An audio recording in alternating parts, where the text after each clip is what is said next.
எப்பவுமே மாம்பழத்தை அப்படியே சாப்பிட்றோமா, உங்களுக்கு ரொம்ப பிடிக்கலையா? சும்மா ஜூஸ் செஞ்சு சாப்பிட்றோமா, அதுவும் உங்களுக்கு பிடிக்கலையா?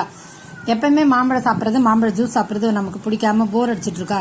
இல்லை ரொம்ப பழுத்துருச்சு, அந்த மாம்பழத்தை என்ன பண்ணுறதுன்னு தெரியல, தூக்கி போடவும் மனசு வரல, அப்போ என்ன பண்ணலாம் அப்படின்னும் போது தான் இந்த சுவையான மாம்பழ கேசரி செய்யலாம் அப்படின்னு ஒரு முடிவுக்கு வந்தேன்.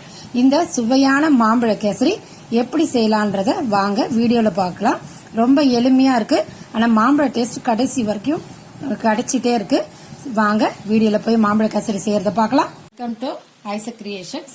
இன்னைக்கு நம்ம வந்து மாம்பழ கேசரி பார்க்க போகிறோம். அதுக்கு தேவையான பொருட்கள் எப்பயும் போல் எல்லாமே, அதாவது 1 கப்பு ரவை எடுத்திருக்கேன். நான் எப்பயுமே கொஞ்சம் ஸ்வீட் ஜாஸ்தியாக தான் போடுவேன், அதனால் 2 கப்பு. உங்களுக்கு வேணும்னா 1.5 கூட வச்சுக்கலாம், சில பேர் உங்களுக்கு வேணும்னா 1 கூட வச்சுக்கலாம். ஆனால் நான் எந்த ஸ்வீட் செஞ்சாலும் 1:2 ரேஷியோவில் தான் ஸ்வீட் போடுவேன். அதனால் 2 கப்பு சக்கரை, ஏலக்காய் தூள், இது வந்து மஞ்சள் கலரில் இருக்கும்ல அந்த கலர், ஏன்னா மாம்பழம் எல்லோ கலரில் இருக்கும் இல்லையா, அப்போ கேசரி எல்லோ கலரில் இருக்கணும்ல, அதனால அந்த கலரு கேசரி கலர். முந்திரி பருப்பு தேவையான அளவு, நீங்கள் திராட்சை போடுவீங்கன்னா கொஞ்சம் போட்டுக்கோங்க. நம்மளோட கேசரியான மெயின் ஹீரோவான மாம்பழம், இதுதான் தேவையான பொருட்கள். வாங்க எப்படி மாம்பழம் கேசரி செய்யலான்றத பார்க்கலாம். கொஞ்சோண்டு நெய் விடுங்க. நெய் விட்டு முந்திரி பருப்பை வறுத்து எடுத்து வச்சுக்கலாம்.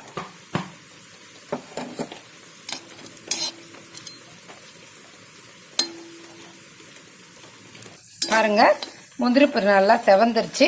இப்போ நம்ம முந்திரி பருப்பை எடுத்து வச்சிடலாம்.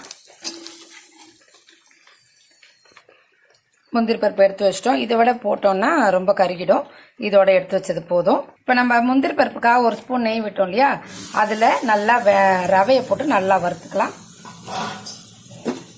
நல்லா வறுக்கணும். ரொம்ப ஒழுங்காக வறுக்கல அப்படின்னா கேசரி வந்து குழ குழன்னு இருக்கும், அது நல்லா இருக்காது. உதிராக நல்லா இது பாருங்க. இப்போ நமக்கு தெரியுது இல்லையா ஒரு மாதிரி, அது வந்து ரொம்ப நல்லா உதிரா இருக்கிற வரைக்கும் நல்லா கையை தொட்டு பார்த்தீங்கன்னா நல்லா சுடணும். அந்த அளவுக்கு உதிரா வறுக்கும் போது மட்டும்தான் கேசரியோட டேஸ்ட் ரொம்ப ரொம்ப நல்லா இருக்கும். இல்லைன்னா குழ குழன்னு கம்மு மாதிரி இருக்கும். அது மாதிரி செய்யாதீங்க எந்த காரணத்துக்கும். இப்படி நம்ம தொட்டு பார்க்கும்போது நல்லா கொதிக்கணும் நம்ம கையை, அதுவும் கணக்கு தான். இந்த இதில் நம்ம விட்ட நெய் வந்து எல்லாமே ரவையில் உறிஞ்சிக்கிட்டு தனித்தனியாக அதுவே பொலன்னு பிரிஞ்சு வரும். அது வரைக்கும் இதை நம்ம வறுத்துக்கலாம். ரவையை நல்லா மொறுன்னு வறுத்துட்டோம். சத்தம் கேட்குது பாருங்க. ரவையை நல்லா நம்ம மொறுன்னு வறுத்துட்டோம். இப்போ நீங்கள் கொஞ்சம் கெட்டியாக இருக்கணும் அப்படின்னு நீங்கள் நினச்சிங்கன்னா 2 கப்பு தண்ணி விடுங்க. இல்லை கொஞ்சம் எனக்கு லூஸாக இருந்தால் தான் பிடிக்கும், தளர்வாக இருந்தால் தான் பிடிக்கும் அப்படின்னு நினச்சிங்கன்னா 2.5 கப்பு தண்ணி விடுங்க. உங்களோட டேஸ்ட் தான். கெட்டியாக இருக்கணும்னால நான் இன்னொரு வாட்டி வேறு இதில் கேசரி செஞ்சுருக்கேன், அந்த மெத்தடு பாருங்கள். அது பிடிச்சா அதுவும் செஞ்சுக்கலாம். இது ரொம்ப நல்லா ஒரு மாதிரி குறைவாக, அதாவது தளர்வாக இருக்கும்போது சாப்பிட்றதுக்கு நல்லா இருக்குன்றாங்க. அதனால இந்த மாதிரி இன்னைக்கு கொஞ்சம் தளர்வாக தான் செய்ய போகிறேன். அதனால இன்னைக்கு நான் 2.5 டம்ளர் தண்ணி விட்டுருக்கேன். அந்த தண்ணியில் ஒரே ஒரு கல் உப்பு, இதில் நம்ம ஒரு 1/4 கப்பு அளவுக்கு ரிஃபைண்ட் ஆயில் ஊற்றுறோம். நிறைய நம்ம நெய் ஊற்ற வேண்டாம். இது ரெண்டையும் போட்டு நல்லா கொதிக்கட்டும். உங்களுக்கு இந்த சமயத்தில் பிடிக்குது அப்படின்னா ஒரே 1 ஸ்பூன் மட்டும் நெய் விடுங்க. சும்மா வாசனைக்காக ஒரே 1 ஸ்பூன் மட்டும் நெய் விடுறேன். இப்போ நல்லா தளன்னு கொதிக்குது. இப்போ நம்ம கொஞ்சம் கொஞ்சமாக அந்த ரவையை போடலாம். மொத்தமாக போட்டிங்கன்னா கட்டியாயிடும், அதனால கொஞ்சம் கொஞ்சமாக போடலாம். கொஞ்சம் கொஞ்சமாக போட்டாச்சு. இது இப்போ வந்து அடுப்பு ரொம்ப பெருசாலாம் வைக்க வேண்டாம், மீடியம் ஃப்ளேமில் வைங்க. அப்போ தான் கட்டியும் படாது. நம்ம போடும்போது கொஞ்சம் கொஞ்சமாக அது தானே வெந்து வரும். மீடியம் ஃப்ளேமில் விட்டு இது நல்லா அந்த ரவையை வந்து தண்ணியை ஊஞ்சிற அளவுக்கு நல்லா கொதிக்கட்டும். பாருங்கள், ரவை ஃபுல்லாக தண்ணியை ஊஞ்சிருச்சு. பாருங்கள், பாத்திரத்தில் கொஞ்சம் கூட பிடிக்கவே இல்லை பார்த்தீங்களா, கொஞ்சம் கூட பிடிக்காது. இது சரியான பதம் தான், வெந்துருச்சு. ரவை வேகாமல் வந்து நம்ம எந்த காரணத்துக்கு நம்ம என்ன பண்ணக்கூடாது, சர்க்கரையை போடக்கூடாது. சர்க்கரை போட்டிங்கன்னா அதுக்கப்புறம் ரவை வேகாது. இப்போ சர்க்கரையை கொஞ்சம் கொஞ்சமாக போட ஆரம்பிக்கலாம்.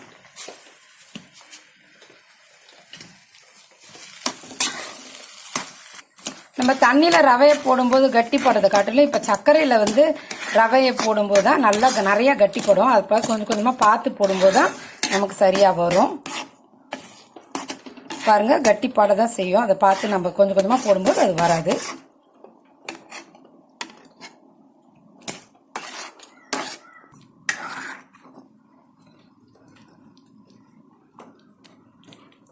இது நல்லா கொஞ்சம் கொதிக்கட்டும்.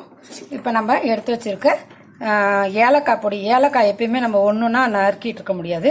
அதனால ஒரு 10 ஏலக்காய் எடுத்து அது கூட கொஞ்சம் 1 ஸ்பூன் சர்க்கரை போட்டு அதை மிக்சியில் நல்லா சூடான பாத்திரத்து மேலே வச்சுன்னா அது முறுமுறுன்னு ஆகிடும்.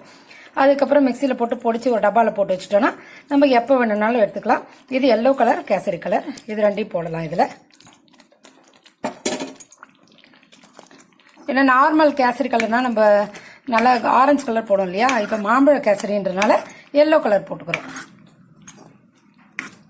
நம்ம ரவையை நல்லா வறுக்கும் போது அது ஒரு மாதிரி டாட் டாட்டாக தெரியுது பாருங்க, அதை போல் தெரியும். நீங்கள் ஒழுங்காக வறுக்கல அப்படின்னா அந்த அளவுக்கு நல்லா தெரியாது. அப்போ ருசியும் கொஞ்சம் கம்மியாக தான் இருக்கும். நம்ம முன்னாடியே நெய்யில் தான் வறுத்துருக்கோம், ஏற்கனவே 1 ஸ்பூன் நெய் விட்டுருக்கோம். அதனால் இந்த மாதிரி சமயங்களில் நம்ம நெய் விட வேண்டாம். இப்போ நம்ம கிளறும் போது பாருங்களேன் ஒரு மாதிரி ஜீரா வர்ற மாதிரி இருக்கும். அந்த மாதிரி பதம் சரியான பதமாக இருக்கும். இப்போ நம்ம வறுத்து வச்ச முந்திரி அதில் போடலாம்.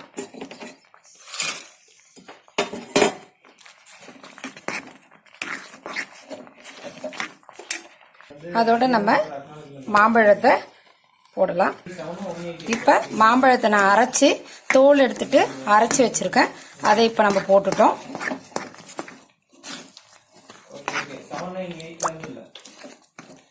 பாருங்க கலர் எவ்வளோ அழகா இருக்கு அப்படின்னு.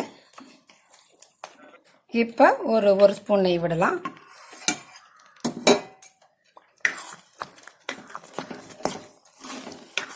ஏன்னா நமக்கு பாத்திரத்தில் ஒட்டாமல் வர்றதா நமக்கு கணக்கு. அது பாத்திரத்தில் ஒட்டினா நல்லா இருக்காது, களி மாதிரி இருக்கும். அதனால இதை ஊற்றிடணும்.